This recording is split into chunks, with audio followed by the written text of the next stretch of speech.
भक्तों, कामिका एकादशी और सावन का दूसरा सोमवार एक ही दिन है। तो ऐसे में आइए जानते हैं कि किस प्रकार से कामिका एकादशी की पूजा करें और व्रत का पारण कब और कैसे करें, और सावन के दूसरे सोमवार की पूजा विधि क्या होगी, किस प्रकार से आप शिवलिंग की पूजा करेंगे और भोलेनाथ को आप प्रसन्न करेंगे। तो चलिए जानते हैं। भक्तों, कामिका एकादशी के दिन भगवान विष्णु की पूजा की जाती है। कहते हैं कि इस व्रत को करने से सभी पापों से मुक्ति मिल जाती है। यहाँ आप कामिका एकादशी की पूजा विधि जान सकते हैं। साथ ही इस व्रत के महत्व के बारे में भी आज हम आपको बताएंगे। हर साल सावन मास की कृष्ण पक्ष की एकादशी तिथि के दिन कामिका एकादशी का व्रत रखा जाता है। इस साल कामिका एकादशी का व्रत सोमवार 21 जुलाई 2024 को रखा जाएगा। कामिका एकादशी का व्रत रखने से और भगवान विष्णु की पूजा करने से साधक को उत्तम फल की प्राप्ति होती है। कामिका एकादशी का व्रत मोक्ष की प्राप्ति के लिए भी श्रेष्ठ माना जाता है। इस दिन व्रत रख के विष्णु जी की पूजा करें विधि विधान से, और अगले दिन ब्राह्मणों को भोजन कराने के बाद पारण करें। आइए जानते हैं कि कामिका एकादशी की पूजा विधि क्या होगी। कामिका एकादशी के दिन सुबह स्नान के बाद विष्णु जी का ध्यान करें, अपने घर के मंदिर की साफ सफाई करें। उसके बाद श्री गणेश की पूजा से शुरुआत करें। फिर एक साफ चौकी पर विष्णु जी की मूर्ति को स्थापित करें। मूर्ति को स्थापित करने से पहले चौकी पर पीले या लाल रंग के वस्त्र अवश्य बिछा लें। फिर भगवान विष्णु की प्रतिमा को आप फूल, अक्षत और पीला चंदन अर्पित करें। विष्णु जी की पूजा में तुलसी दल अवश्य चढ़ाएं। उसके बाद घी का दीपक जलाएं और मंत्र का जाप करें। ओम नमो भगवती वासुदेवाय। एकादशी के दिन विष्णु सहस्त्र नाम का पाठ करें और अंत में कथा का श्रवण करें, जो कि आपको हमारे चैनल पर मिल जाएगी। तो आप हमारे चैनल पर जाकर कामिका एकादशी की व्रत कथा सुन सकते हैं। उसके बाद आरती करें और उसके बाद भोग लगाएं। फिर आप सभी में प्रसाद को वितरित कर दें। भक्तों, आइए जानते हैं कामिका एकादशी व्रत का महत्व। एकादशी का व्रत और पूजन करने से न सिर्फ भगवान विष्णु बल्कि पितरों का आशीर्वाद भी प्राप्त होता है।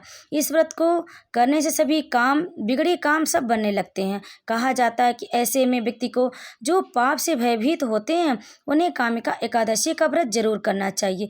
इससे उपवासक के सारे कष्ट दूर हो जाते और मोक्ष की प्राप्ति होती है। भक्तों, अब आइए जानते कामिका एकादशी व्रत की पारण का शुभ समय।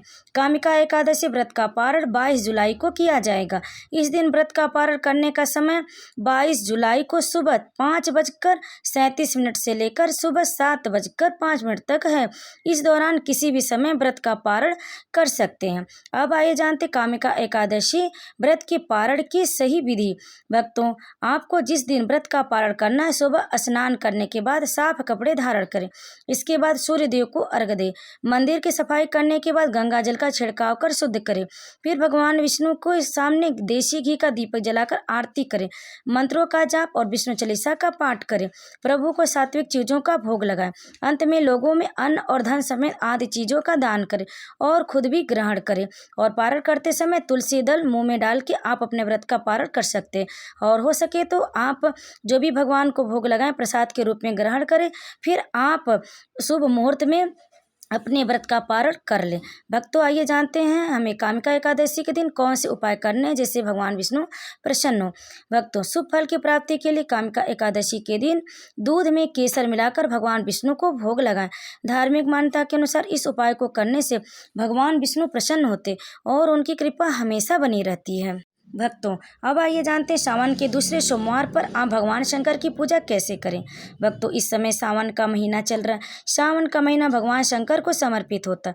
इस माह में विधि विधान से भगवान शंकर की पूजा अर्चना की जाती है। सावन माह के सोमवार का बहुत अधिक महत्व होता है। 21 जुलाई को सावन का दूसरा सोमवार है। इस दिन भगवान शिव की पूजा का विशेष महत्व होता है। इस दिन व्रत करने का भी बहुत महत्व है। शास्त्रों के अनुसार सोमवार का व्रत करने से विशेष फल की प्राप्ति होती है। साथ ही जीवन में आ रही कई प्रकार की समस्याएं दूर हो जाती।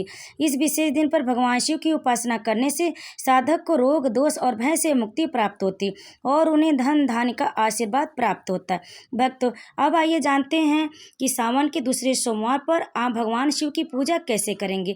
जिस प्रकार से आपने भगवान विष्णु की पूजा की, ठीक उसी प्रकार से सर्वप्रथम गणेश जी की पूजा करें। उसके बाद विधिवत विष्णु भगवान की पूजा करें, विधिवत शिव जी की पूजा करें। आप भगवान शिव की प्रतिमा को किसी एक चौकी पर स्थापित करें। सावन के सोमवार को ब्रह्म मुहूर्त में उठें, गंगा जल को पूरे घर में छिड़के। सावन के सोमवार को भगवान शिव का जलाभिषेक करने से सभी बाधाओं से मुक्ति मिलती। भगवान शिव की आराधना करते समय उनके पूरे परिवार की पूजा करें।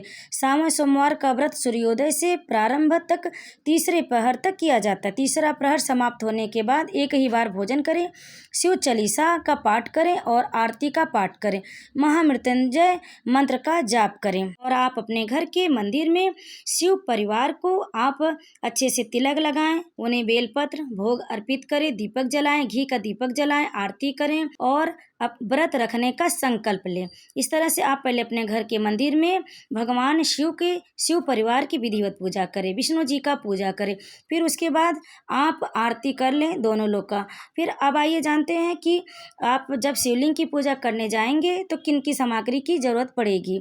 पुष्प, पंचफल, पंचमेवा, रत्न, सोना, चांदी, दक्षिणा, पूजा के बर्तन, कुशासन, दही, शुद्ध देशी घी, शहद, गंगा जल, पवित्र जल, पंचरस, इत्र, गंध, रोली, मौली, जनेऊ, पंचमिष्ठान, बेलपत्र, धतूरा, भांग, बेर, आम, मंजरी, जौ की बाले, तुलसी दल, मंजार, पुष्प, गाय का कच्चा दूध, ईख का रस, कपूर, धूप, दीप, रुई, मलयगिरी, चंदन, शिव व मां पार्वती की श्रृंगार की सामग्री, ये सब सामग्री की जरूरत पड़ती है।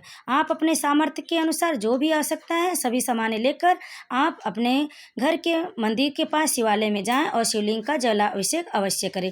इससे भगवान भोलेनाथ की कृपा बनी रहेगी। इस तरह से आप विष्णु जी और शिव जी की दोनों लोग की विधिवत पूजा करें। अब आइए जानते हैं सावन के दूसरे सोमवार को कौन सी ऐसी चीज़ है जो अवश्य अर्पित करनी चाहिए। गंगा जल, दूध, दही, मिश्री, शहद और बेलपत्र, आप इन चीज़ों को तो अवश्य ही अर्पित करें। इससे भगवान भोलेनाथ अवश्य प्रसन्न होंगे। इस तरह से आप शाम के समय भी शिव जी और विष्णु जी की आरती करें और प्रसाद चढ़ाएं, प्रसाद को खुद ग्रहण करें, सभी में प्रसाद बांट दें। तो दोस्तों इस तरह से आप सावन के दूसरे सोमवार भगवान विष्णु और शिव जी का पूजन दोनों लोग का करें और दोनों लोग का आशीर्वाद प्राप्त करें। अगर आपको हमारी जानकारी पसंद आई तो वीडियो को लाइक शेयर कमेंट जरूर करें। ओम नमः शिवाय, हर हर महादेव, विष्णु भगवान की जय।